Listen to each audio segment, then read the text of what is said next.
De spanning voor de Frieske derby van morgen begint heel iets meer op te rennen. Ook bij de supporters. Heerenveen en Cambuur spelen morgenmiddag voor het eerst zo'n 13 jaar met Sindelkoor in de eredivisie.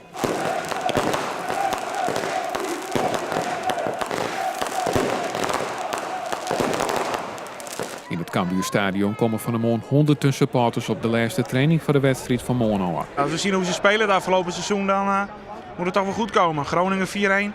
Of het dat er gaat, we pakken ze wel. Zenuwachtig voor morgen? Ja, heel erg zenuwachtig.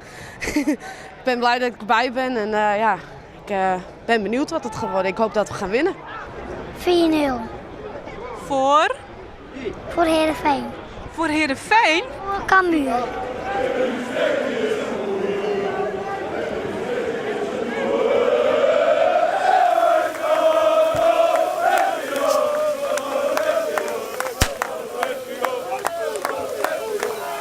Ook op Sportpark Squatterwoud is een drokte van belang op de laatste training van Sportclub Heerenveen. Ben je de man met de jachtvergunning? Ja, die heb ik thuis liggen, maar nee, maar we hopen gewoon één ding en dat is gewoon winnen, klaar. Dat is het eerste wat telt voor ons. Na de training wacht het Cambuurspeler Oebele Skokker thuis in Nijjoanne een verrassing. Maarten van hem, Heerenveen supporters, hebben zijn hoes versierd. Bist du van Oepie? Ja, super. Mooi. Kennen we even, hè? Kennen we hem, ja. Dat kennen we even. Friese volkslied zong ik direct in. Sinds het morgen mij jongen. Nee, we zongen morgen net mee.